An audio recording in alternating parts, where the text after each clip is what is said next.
দর্শক সবাইকে স্বাগত জানাচ্ছি প্ল্যানেটারি হেলথ একাডেমিয়া সুরক্ষায় প্রতিদিন অনুষ্ঠানে। আপনাদের সঙ্গে রয়েছি আমি ডাক্তার অমিতা হাসান। পানিতে ডোবা বা পানিতে ডুবে মৃত্যুর মতো এমন আসলে কষ্টকর বিষয়টি কিন্তু খুব কমই রয়েছে। আমরা জানি যে একটি হাসি মাখা মুখ, একটি শিশু অথবা বেড়াতে গিয়েছে সমুদ্রের ধারে, পানিতে ডুবে মৃত্যুবরণ করেছে, পুরোটি পরিবার হঠাৎ অন্ধকারে নিমজ্জিত হয়। এবং আমরা প্রতি বছর প্রায় 19,000 মানুষ এই বাংলাদেশে পানিতে ডুবে মৃত্যুবরণ করে এবং তার মধ্যে বেশিরভাগই হচ্ছে শিশু 1 থেকে 5 বছর বয়সী শিশু। তো এই পানিতে ডোবা মৃত্যু প্রতিরোধ বা পানিতে ডোবা প্রতিরোধ নিয়ে আসলে বিভিন্ন রকমভাবে আমরা চিন্তা করি, অনেক ভাবনা করি, কিন্তু আসলে কাজ কতটুকু হয়েছে এবং এই বিষয়টি নিয়ে যারা কাজ করছেন centre for injury prevention and research Bangladesh, তাদের একটি মতে যে যদি সত্যিকার অর্থেই প্রতিরোধযোগ্য ব্যবস্থাটি আমরা নিতে পারি তাহলে এই পানিতে ডোবা কিন্তু অনেকাংশেই প্রায় 90%-এর উপরে প্রতিরোধ করা সম্ভব। কিন্তু কিভাবে সম্ভব, আসলে এই পানিতে ডোবা কতখানি জীবনের জন্য ঝুঁকিপূর্ণ হতে পারে, আমরা কখন সেটাকে প্রতিরোধ করব, কাদের জন্য প্রতিরোধ করব, সবগুলো বিষয় নিয়ে আজকে কথা বলতে চাই। এবং আমাদের সঙ্গে এই গুরুত্বপূর্ণ বিষয়টি নিয়ে কথা বলার জন্য স্টুডিওতে উপস্থিত রয়েছেন doctor Aminur Rahman, deputy executive director, centre for injury in prevention and research Bangladesh.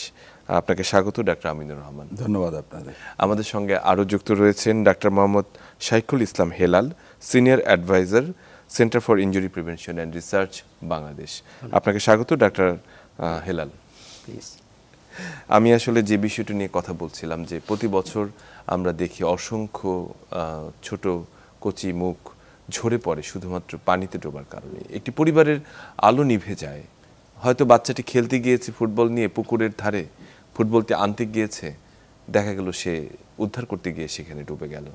অনেক সময় দেখা যায় যে যারা বেড়াতে গিয়েছে, বিশেষ করে এখন তো আপনারা জানেন যে শীতের সিজন, অনেকেই সমুদ্রে, নদীর ধারে, বিশেষ করে সমুদ্রের ধারে বেড়াতে গিয়েছে, কিন্তু এই বয়সের বাচ্চারা বা যারা ইয়াং জেনারেশন রয়েছে তারা অতি উৎসাহী, তারা অনেক সময় গভীরে চলে যায়, অনেক সময় এমন জায়গাটিতে নামে যখন সেখানে হয়তো রেড সিগন্যাল ছিল, অনেকে পানিতে ডুবে। আমরা প্রায়শই পত্রিকায় দেখি যে শিক্ষার্থীরা পানিতে ডুবে মৃত্যুবরণ করে।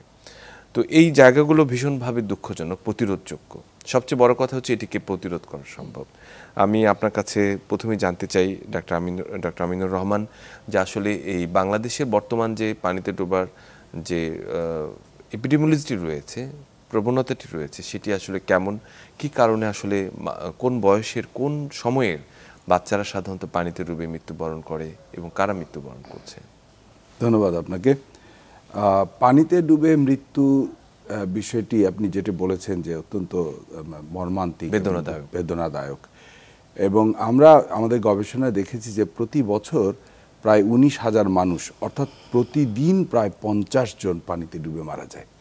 এবং এর মধ্যে বেশিরভাগই হচ্ছে শিশু।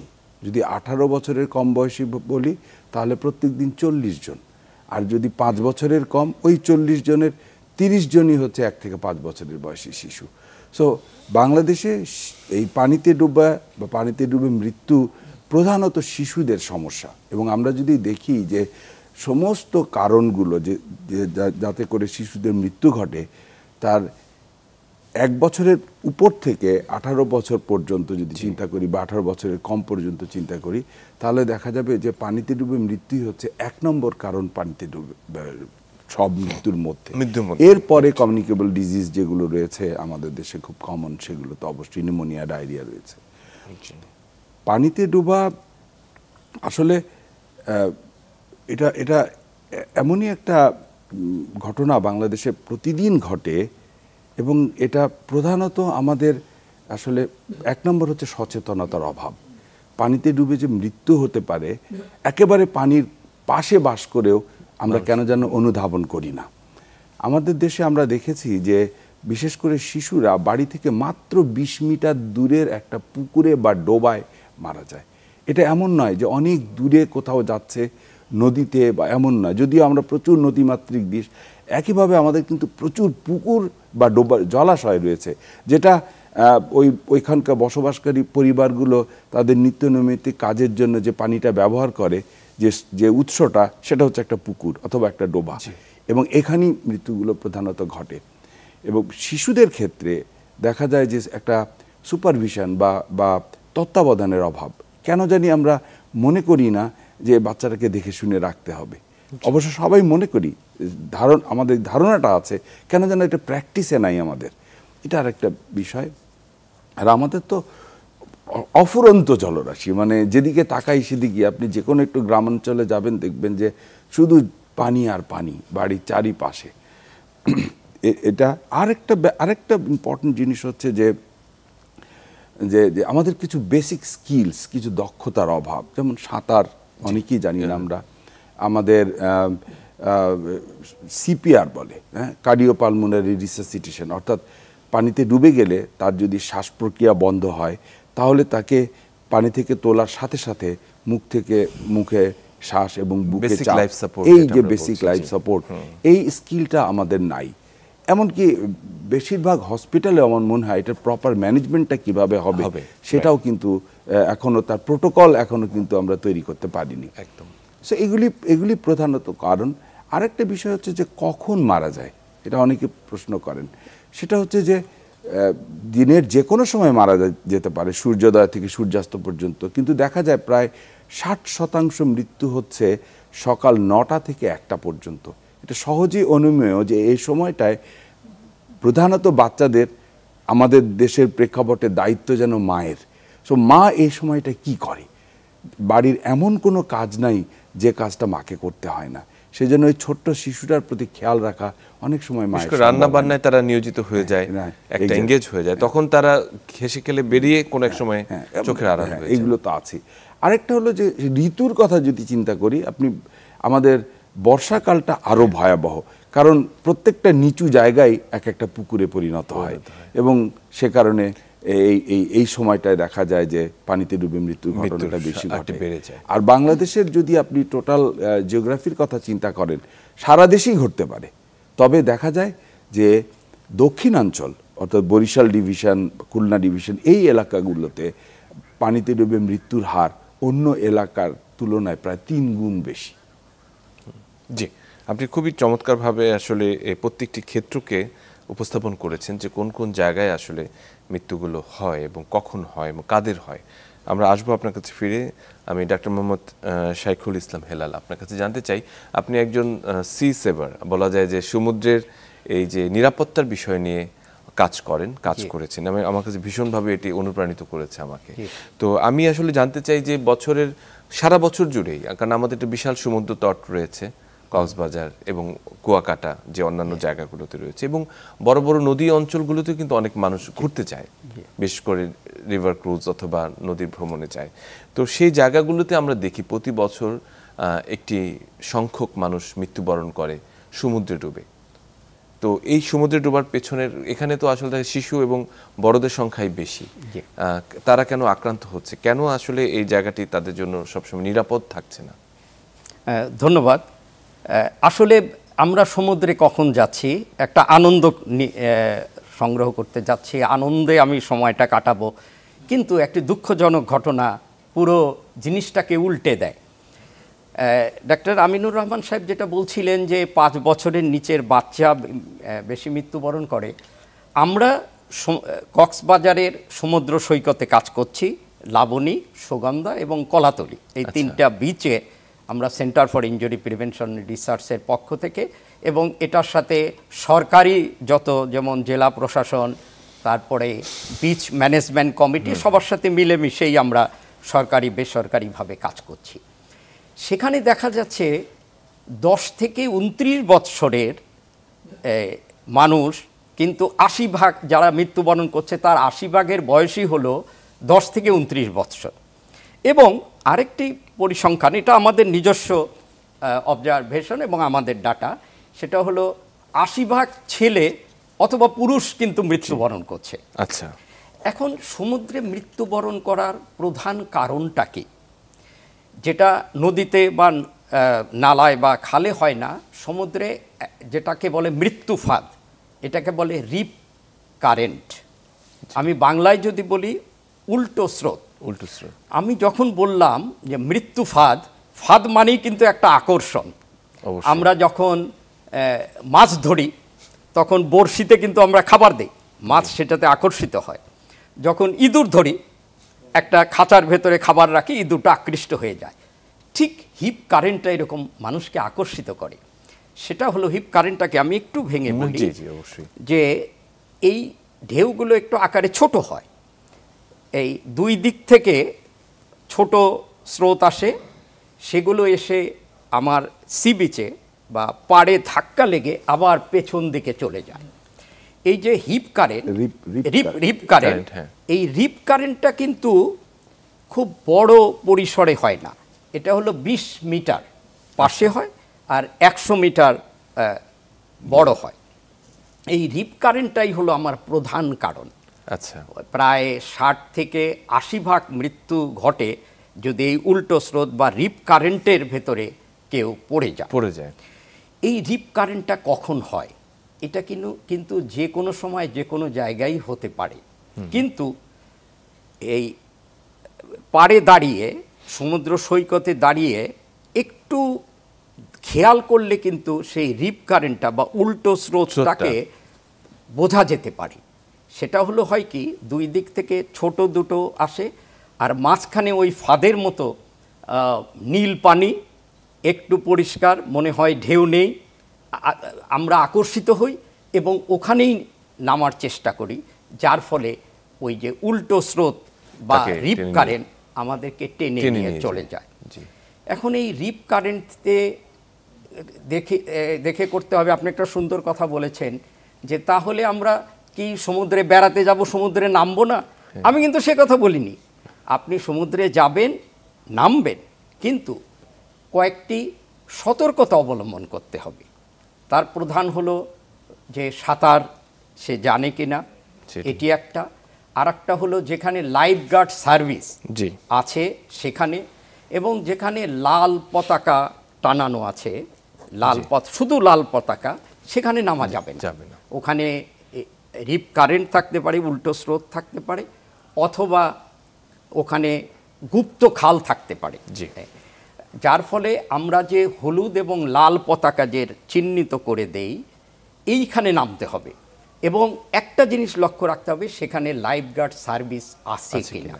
আমরা বলেছি আমাদের লাবণী, সুগন্ধা এবং কলাতলিতে এটাকে লক্ষ্য রেখে আমাদেরকে নামতে হবে। মানে যদি লাল এবং হলুদ পতাকা থাকে তাহলে তখন সেখানে নামা যাবে না। ওই দুইয়ের মাঝে দুটো পতাকা থাকে, আর লাল পতাকাটা একটা পতাকা থাকে, ওটার 1 থেকে 5 মিটারের মধ্যে নামাটা উচিত হবে না।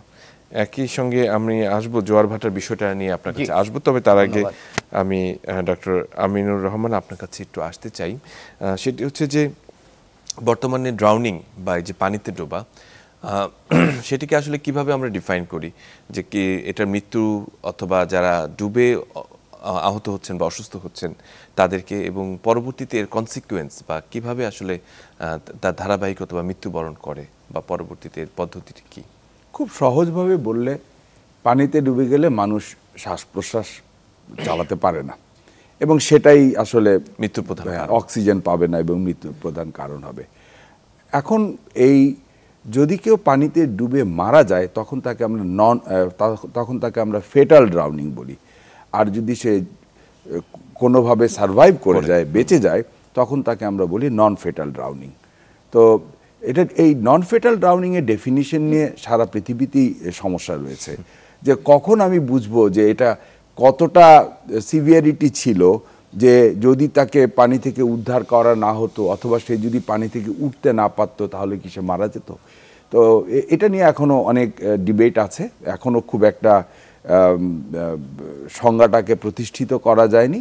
তবে প্রধানত একটা লিকুইড মিডিয়াতে, পানি বা অন্য কোনো লিকুইডে মানুষ যদি পড়ে যায় এবং যদি একটা মানে লার্জ ইনাফ টাইমের মধ্যে যদি সে থাকে এবং তার যদি শ্বাস প্রক্রিয়া চলাচল ব্যাহত হয় এবং তার ফলে যদি সে মারা যায় পরবর্তীতেও, এমনকি তুলেও আনা হলো, তখন হয়তো জীবিত ছিল কিন্তু ইভেনচুয়ালি মারা গেল, এমন কেস হলে ওটাকে আমরা ফেটাল ড্রাউনিং বলি। ড্রাউনিংয়ের খুব চমৎকার সংজ্ঞা বলেছেন। একই সঙ্গে আমরা যদি ড্রাউনিংয়ের চিকিৎসা ব্যবস্থা, ইমিডিয়েট চিকিৎসা ব্যবস্থা সম্পর্কে বা প্রতিরোধ সম্পর্কে যদি জানতে চাই, যে ইমিডিয়েটলি কি করা উচিত আসলে একটি মানুষ যখন পানিতে ডুবে যাবে, মানে তার নিজের কি সতর্কতা, যেমন আমরা বেশিরভাগ ক্ষেত্রে বাঁচার চেষ্টা করি। আমি তাহলে ইমিডিয়েটটা একটু পরে বলি। তাহলে এটাকে কি প্রতিরোধ করা যায়? প্রথম প্রশ্ন, ড্রাউনিং বা পানিতে ডোবা প্রতিরোধযোগ্য।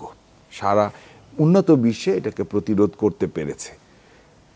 আজ থেকে 100 বছর আগে অস্ট্রেলিয়া যে ড্রাউনিং রেট ছিল, বর্তমানে আমাদের তাই, এবং অস্ট্রেলিয়ার এখন 100 বছর সময় লেগেছে যে এই ড্রাউনিং রেটটা 1.2 পার 100,000, প্রতি লক্ষে 1.2 জন মারা যায়।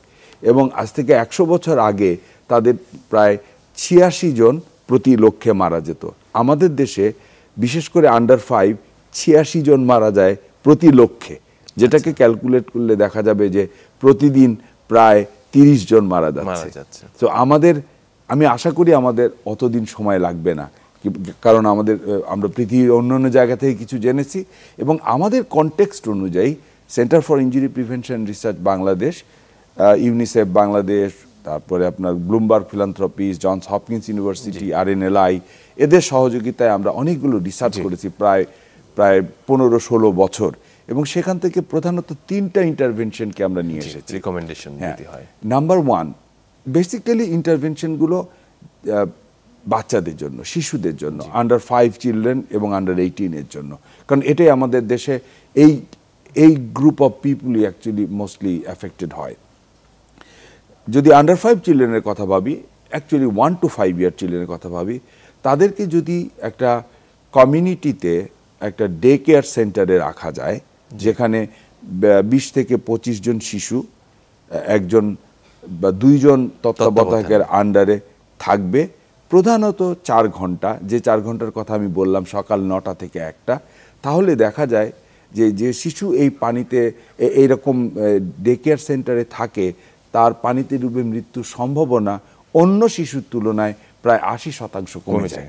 তার মানে আমরা এটাকে 80% বা 80% প্রতিরোধ বা প্রোটেক্টিভ বলতে পারি।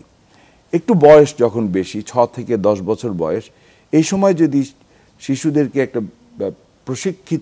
প্রশিক্ষকের মাধ্যমে যদি সাঁতার শেখানো যায়, তাহলে তার পানিতে ডুবে মৃত্যুর সম্ভাবনা প্রায় অন্যদের তুলনায় প্রায় 90% কমে যায়। আরেকটি থার্ড ইস্যু যেটা আপনি প্রথমে জানতে চেয়েছিলেন, সেটা হচ্ছে ইমিডিয়েটলি কি করা উচিত। প্রথমে বলি, আমাদের দেশে কিছু হার্মফুল প্র্যাকটিস আছে, খুব ক্ষতিকর কিছু কাজ আমরা করি। এই ক্ষতিকর বিষয়টা নিয়ে পরে বলছি, আমরা রিকমেন্ডেশনটা একটু শুনি। আর আরেকটি হচ্ছে যে থার্ডটা হচ্ছে যে শিশুকে যত দ্রুত সম্ভব পানি থেকে উদ্ধার করার পর যদি তার শ্বাস প্রক্রিয়া দেখা যায় যে চলছে না, তাহলে অ্যাট দ্য সিন, ওই জায়গাতেই পুকুর পাড়েই যদি তাকে মুখ থেকে মুখে শ্বাস দেওয়া যায় এবং বুকে চাপ দেওয়া যায়, তাহলে তার সম্ভাবনা বাঁচানো সম্ভব। আমরা নিশ্চয়ই অন্যান্য বিষয়গুলো আজকে আলোচনায় আসবো, তবে তার আগে একটা ছোট্ট বিরতি নিয়ে নেই। প্রিয় দর্শক, আজকে আমরা ভীষণ গুরুত্বপূর্ণ একটি বিষয় নিয়ে কথা বলছি, বিশেষ করে পানিতে ডোবা মৃত্যু এবং তার প্রতিরোধ নিয়ে। সঙ্গেই থাকুন, ফিরে আসছি একটু পর।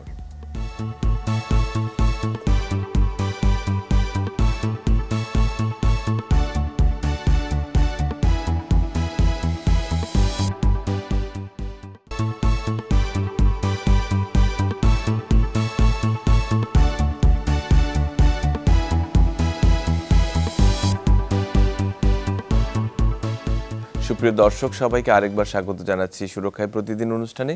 আপনাদের সঙ্গে রয়েছে আমি ডাক্তার অমিতা হাসান। আজকে ভীষণ গুরুত্বপূর্ণ একটি বিষয় নিয়ে কথা বলছি। আমরা জানি যে হয়তো কেউ না কেউ, কারো না কারো পরিবার বা সদস্য হয়তো কখনো এই দুর্ঘটনার শিকার হয়েছেন বা হয়ে থাকতে পারেন। সেটি হচ্ছে পানিতে ডোবা।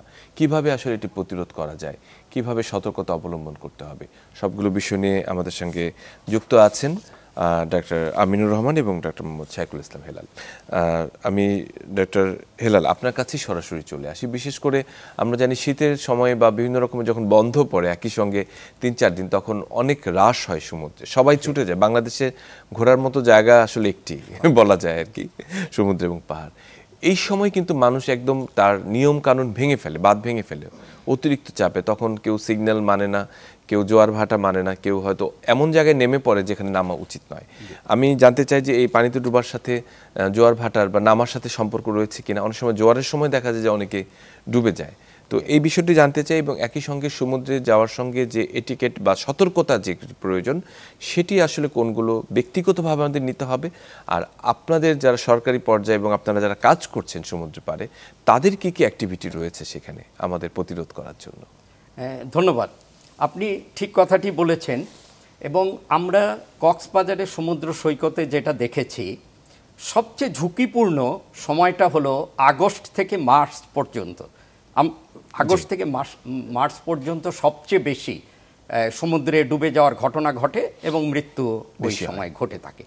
আবার আমরা যদি দিন হিসেবে দেখি তাহলে দেখা যাচ্ছে বৃহস্পতি থেকে রোববার, অর্থাৎ শুক্র শনি 2 দিন সাপ্তাহিক ছুটি, কেউ বৃহস্পতি শুক্র রোববারে ছুটি নিয়ে এই সময়টায় বেশি ঘটে, এবং দিনের 9টা থেকে 3টা এই সময়টাতে এই ঘটনাগুলো বেশি ঘটে। আমরা যদি একটু পরিসংখ্যান দেখি তাহলে দেখা যাবে 2015 সালে আমরা প্রায় 100 জনকে রেস্কিউ করেছিলাম, যে লাইফ গার্ড, সেখানে 10 জন মৃত্যুবরণ করেছিল। তারপরে 15-র পর থেকে 2023 সাল পর্যন্ত প্রতি বছর প্রায় 2 থেকে 6 জন মৃত্যুবরণ করেছে। কিন্তু অত্যন্ত দুঃখজনক, আমি এটা স্পষ্ট বলতে চাচ্ছি ভিন্ন কারণে, সেটি হলো 2024 সালে 12 জন পানিতে ডুবে মৃত্যুবরণ করে এবং প্রায় 150-র উপরে মানুষকে আমাদের লাইফ গার্ড সার্ভিস রেস্কিউ করতে সক্ষম হয়। এখানে একটি সুসংবাদ হলো যে যাদেরকে পানিতে থেকে তোলা হচ্ছে তার প্রায় 90% শুধুমাত্র কিন্তু ওয়াটার রেস্কিউ, অর্থাৎ পানি থেকে তুলে আনার পরেই সে তাকে ভালো রাখা সম্ভব হচ্ছে।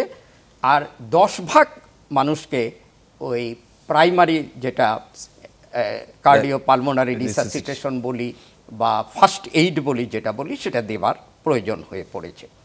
এবং আমি যে কথাটি বলতে চাচ্ছি যে সমুদ্রে আপনি বেড়াতে যাবেন, সমুদ্রে বেড়াবেন, সৈকতে যাবেন, আপনি শুধুমাত্র সেখানে বসে বসে হেমন্ত মুখোপাধ্যায় একটি নাম আমি লিখেছি মুছে দিলাম শুনবেন, অথবা ছোট্ট এ চিঠি নিয়ে ভেসে যা মিতালি মুখার্জি, সেটি আপনি শুনতে পারেন।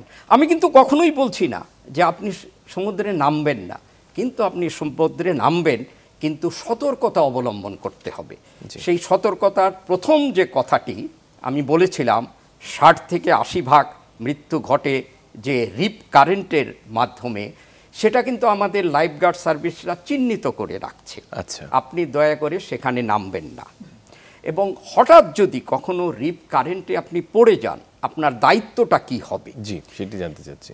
পৃথিবীর সবচেয়ে যে দ্রুততম সাঁতারু অলিম্পিক, সেও কিন্তু এই রিপ বা উল্টো কারেন্টের বিপরীতে সাঁতার কেটে কিন্তু পারে আসতে পারবে না।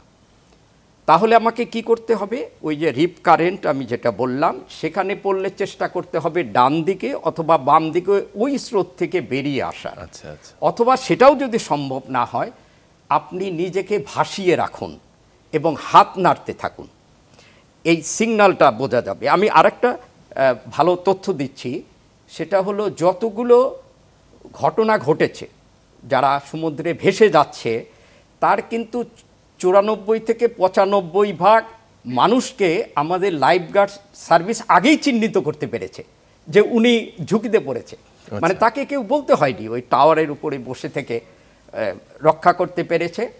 এবং আরেকটি বিষয় আপনি আমাকে বলেছেন যে এই যে জোয়ার ভাটার সময়, আসলে এটি একটা আমাদের ভুল ধারণা আছে যে জোয়ারের সময় নামলেই আমি হয়তো সেফ বা নিরাপদ। কিন্তু আমি স্পষ্ট ভাষায় বলতে চাই যে রিপ কারেন্ট বা উল্টো স্রোত বা ডোবা যে খাল, গুপ্ত খাল, এটা কিন্তু জোয়ারের সময় বেশি, এর ঝুঁকি আরও বেশি, যার ফলে, এবং এটা ভাটার সময়ও থাকতে পারে, যার ফলে আপনাকে 3টি জিনিস মেনে চললে আপনি অনেকখানি নিজেকে রক্ষা করতে পারবেন। তার একটি হলো যদি সাঁতার জানা থাকে, কিন্তু সাঁতার কেটে আপনি পাড়ে আসার চেষ্টা করবেন না, ডান দিকে অথবা বাম দিকে, অথবা আপনি ভেসে থেকে হাত নাড়বেন। আর দ্বিতীয়টি হলো আপনি যে লাইফ গার্ড সার্ভিস যারা আছে তারা যে স্থানগুলো চিহ্নিত করে দিয়েছে সেখানে আপনি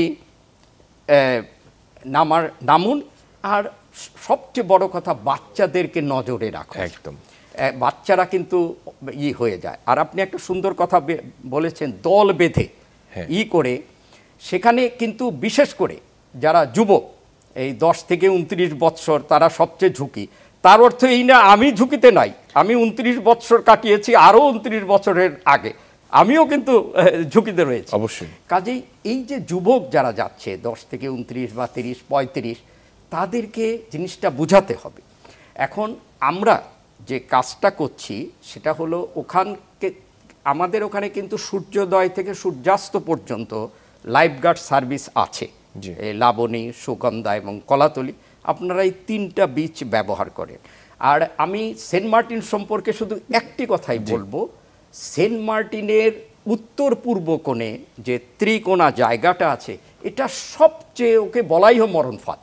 আচ্ছা, ওখানে 2014 সালে একটি ইউনিভার্সিটির 6 জন ছেলে কিন্তু ভেসে এবং তারা মৃত্যুবরণ করেছে। এটা খুব দুঃখজনক ঘটনা, এটি আমার মেনে চলতে হবে। আর একটি কথা হলো যে ফ্ল্যাগ যেগুলো থাকে সেগুলো, আর এগুলো আমরা মানুষকে জানান দিতে চাচ্ছি, মানুষকে বোঝাতে চাচ্ছি। সেটা বোঝানোর ক্ষেত্রেও আমরা অনেক কাজ করেছি। হোটেলে হোটেলে আমরা এক্স ব্যানার দিয়েছি, তথ্য দিয়েছি। এবং সম্প্রতি আমরা একটা কথা বলেই, সেটা হলো যে 2024 সালে এত মানুষ সমুদ্রের পাড়ে গেছে, কিন্তু 21, 22, 23 কম গেছে। সেটা হয়তো করোনা, অন্যান্য কারণ হলো ওই যে রেল যোগাযোগ যে বেড়ে গেছে, এবং রেল যোগাযোগের কারণে অনেক পর্যটক যাচ্ছে। আমরা বাংলাদেশ রেল পথ মন্ত্রণালয় এবং রেল অধিদপ্তরের সাথে যোগাযোগ করেছি যে 9 ঘন্টা যখন তারা ট্রেনে বসে থাকে, আমরা যদি এই তথ্যগুলো ট্রেনের মাধ্যমে দিতে পারি, ট্রেনেই বিশেষ করে ভিডিও অডিওর মাধ্যমে যদি বোঝাতে পারি, আমরা কিন্তু চেষ্টা করছি। সরকার সর্বাত্মক সহায়তা, তারা যখন যাবে তখন তাদের মাথায় তারা ওখানেই তারা দেখে যাবে যে একেবারে ভিডিও অডিওর মাধ্যমে। একটু সময় লাগবে, কিন্তু সরকার পুরোপুরি ওয়াকিবহাল, এবং সরকারও প্রচণ্ডভাবে পর্যটন কর্পোরেশন এবং বাংলাদেশ ট্যুরিজম বোর্ড তাদের সাথে মিলেমিশে এই জায়গাটিতে আপনার কাজ করছেন। মানে খুব চমৎকার কিছু আপনি উদ্যোগের কথা বললেন, যেটির সাথে সরকার এবং বিভিন্ন মন্ত্রণালয় বা পর্যটন কর্পোরেশন সম্পৃক্ত রয়েছে। আপনার কাছে ফিরে আসবো, তার আগে ডাক্তার আমিনুর রহমান আপনার কাছে আসতে চাই। সেটি হচ্ছে যে পানিতে ডোবা নিয়ে আসলে অনেক ধরনের হার্মফুল অ্যাক্টিভিটিস থাকে, যে কিছু মিথ থাকে। আমরা দেখেছি অনেক সময় গায়ে লবণ মাখিয়ে নিয়ে আসে, কিছুক্ষণ উল্টো করে ধরে রাখে, পেটের পানি বের করার চেষ্টা করা হয়, যেটি সিপিআর না দিয়ে উল্টো দেখা যায় সেটি তার মৃত্যুর কারণ হয়ে দাঁড়ায়। এই বিষয়গুলো নিয়ে আপনারা কিভাবে কাজ করছেন, এবং যেটা বলেছি যে ইমিডিয়েট যে লাইফ সেভিং যে মেজার্সগুলো, সেটির ব্যাপারে কমিউনিটিকে কিভাবে ইনভলভ করছেন? ওকে, আমরা প্রধানত গবেষণা করি, এবং এই গবেষণাতে দেখেছি আপনি যে কথাগুলো বললেন, হার্মফুল প্র্যাকটিসগুলো মোস্ট কমন হচ্ছে মাথায় নিয়ে ঘুরানো, একটা ধারণা, এবং পেটটা মাথার উপরে দিবে। ধারণা হচ্ছে যে পেট থেকে পানি বের হয়ে আসবে, অথবা মাটিতে ফেলে পেটে চাপ দেবে। ধারণা হচ্ছে যে পেট থেকে পানি বের হবে, কিন্তু আমরা যদি 1 গ্লাস পানি খাই সেটা তো পেটেই যাবে, স্টমাকে যাবে, ওটা তো বের করার প্রয়োজন নাই। ঘটনা ঘটে রেসপিরেটরি বা শ্বাসতন্ত্রে, সেই জায়গাটায় পানি ঢুকে গেছে। এবং এগুলো করলে, যা করা হচ্ছে, এগুলো করলে পানি শ্বাসতন্ত্র থেকে বেরোবে না। উল্টো যেটা হতে পারে যে স্টমাকের থেকে পানি এসে আবার শ্বাসনালীতে চলে যাবে। আমি সেটি বললাম যে এইটা বন্ধ করতে হবে। এটাকে আমরা বলি ক্ষতিকর একটা প্র্যাকটিস, 1 নম্বর প্র্যাকটিস। এছাড়াও রয়েছে যেমন মা ছুতে পারবে না, মা হাত দিলে কিন্তু বাচ্চা মারা যাবে, অন্য কেউ ধরবে তাকে, এরকম একটা ব্যাপার আছে। এবং বালি দিয়ে অথবা লবণ দিয়ে ঢেকে দিতে হবে, ভিতরের পানি শুষে নেবে। সো এই ধরনের প্র্যাকটিসগুলো যেটা করে যে এটা মূল চিকিৎসা থেকে দেরি হয়ে যায় এবং তার মৃত্যুটা ঘটে। যেটা করা উচিত, যেটা আমি আগেই বললাম, যে কমিউনিটিকে শেখাতে হবে যে কেমন করে পানিতে ডোবা মৃত্যু প্রাথমিক চিকিৎসা দিতে হবে, কত দ্রুত রেস্কিউ। আমরা বলি প্লাটিনাম মিনিট, তাই না, গোল্ডেন আওয়ার্স বলে কয়, 1 ঘন্টার মধ্যে কি করে ফেলতে হবে, অথবা প্রথম 1 মিনিটের মধ্যে কি করতে হবে। তো এইগুলো কিন্তু শিখতে হলে যে খুব লেখাপড়া জানা দরকার, এগুলোর জন্য ডাক্তার হওয়ার কোনো প্রয়োজন নাই, কোনো মেডিকেল ব্যাকগ্রাউন্ড না থাকলে কোনো অসুবিধা নেই। আমাদের একজন বেস্ট ট্রেনার বাংলায় MA আমাদের যে আছে। আমরা যেটা করি, যেমন এলাকা ভিত্তিক আমাদের অনেকগুলো এলাকায়, উপজেলায়, আমরা প্রায় 10টা উপজেলায় আমরা রিসার্চে ব্যবহার করছি। আমাদের কিছু উত্তরাঞ্চলের, কিছু মধ্য এলাকার, ঢাকা আশেপাশে এবং দক্ষিণ অঞ্চলের, আমি নামগুলো বলে সময় নষ্ট করছি না। এবং আমরা এই প্রত্যেকটা জায়গায় কমিউনিটিকে প্রধানত উদ্বুদ্ধ করি যে এই হার্মফুল প্র্যাকটিসগুলো যাতে না করে, এবং যারা কমিউনিটি লিডার্স রয়েছে তাদেরকে ট্রেনিং প্রোগ্রামে নিয়ে আসি এবং ওদেরকে দেখাই যে আসলে কি করা উচিত। যদি কমিউনিটি লিডাররা এটা জানে, তাহলে প্রবলেমটা কি হয়, যখন একজন কেউ সত্যি সিপিআর দিতে যায় এবং তার ফলে যদি কেউ মারা যায়, মনে করা হয়, ওদেরকে ব্লেম করা হয় যে তুমি বুক চেপে মেরে ফেললে। তো এইটা থেকে মানে সুরক্ষার জন্য আমরা কমিউনিটির যারা লিডার রয়েছেন, হয়তো তাদের বয়স 60 বছর 70 বছর, তারা কিন্তু 30 বার কম্প্রেশন দিতে পারবে না, বুকে চাপ দিতে পারে না। ওনারা হয়তো সমস্ত স্কিলটা মানে থিওরিটিক্যালি রপ্ত করতে পারেন, কিন্তু প্র্যাকটিক্যালি পেরে ওঠেন না, শারীরিক সক্ষমতা তাদের থাকে না। কিন্তু তারা জানেন, আপনি জানেন আমাদের দেশে গুড সামারিটান ল নাই। গুড সামারিটান ল হচ্ছে, যদি কেউ কোনো মানুষের উপকার করার জন্য কিছু করে এবং সেটা ঠিক ঠিক কাজই করে, কিন্তু তারপরে যদি মানুষটা মারা যায়, তাহলে যে মানুষটাই সাহায্য করতে আসলো তাকে ব্লেম করা যাবে না। সো এরকম একটা আইনের অভাব আছে আমাদের দেশে, গুড সামারিটান ল বলে। সে ওই গুড সামারিটান লটা আমরা তৈরি করি এই কমিউনিটি লিডারকে প্রশিক্ষিত করে। জি, অসংখ্য ধন্যবাদ ডক্টর আমিনুর রহমান, এবং অসংখ্য ধন্যবাদ ডক্টর মোহাম্মদ সাইকুল ইসলাম হেলাল। আমরা বেশ কিছু চমৎকার তথ্য আপনাদের কাছে জেনেছি। বিশেষ করে আরেকটু যদি আপনি কি শেষ কথা একটু যোগ করতে চান? 1 মিনিট 1 সেকেন্ডে আমি শেষ করি। আমাদের একটা ভুল ধারণা আছে, আমরা টিউব ব্যবহার করি, সেটি করা যাবে না। যতগুলো দুর্ঘটনা ঘটেছে সেখানে 70% ক্ষেত্রে দেখা গেছে তারা সেই যে ট্রাক এবং বাসের যে টিউবগুলো ব্যবহার করেছে অথবা সাঁতার কাটতে গেছে। এই টিউব ব্যবহার করা যাবে না, এটা কিন্তু এটি আমরা তথ্যটি দিলাম। অসংখ্য ধন্যবাদ ডক্টর হেলাল এবং ডক্টর আমিনুর রহমান আমাদের সাথে যুক্ত থাকার জন্য। সুপ্রিয় দর্শক, আজকে ভীষণ গুরুত্বপূর্ণ একটি বিষয়, বিশেষ করে পানিতে ডোবার প্রতিরোধ এবং এর মৃত্যু থেকে আসলে কিভাবে প্রতিরোধ করা যায় এবং পানিতে ডুবলে আসলে কি করতে হবে, এই বিষয়গুলো নিয়ে আমরা কথা বলেছি। এবং একই সঙ্গে এর সাথে যারা যুক্ত রয়েছেন, বিশেষ করে সিআইপিআরবি এবং একই সঙ্গে সরকারের সংশ্লিষ্ট যে মন্ত্রণালয়, ট্যুরিজম এবং যারা রেড ক্রিসেন্ট অথবা যারা আসলে এ বিষয়ে কাজ করছেন, তাদের আসলে সমন্বিত এই সেবাটি, এবং যারা পর্যটক হিসেবে সমুদ্রে যাবেন অথবা যে বাচ্চারা মানে আনঅ্যাটেন্ডেন্ট ঘুরবে বেড়াবে, তাদের প্রতি এই সতর্ক লক্ষ্য এবং সচেতনতাই আসলে পানিতে ডোবা প্রতিরোধ করতে পারে। আমরা বিশ্বাস করি একসময় সেটির সংখ্যা অনেকাংশে কমে আসবে এবং পানিতে ডোবার হাত থেকে এই বাচ্চারা, শিশুরা মুক্তি পাবে। সবাই ভালো থাকবেন, সুস্থ থাকবেন।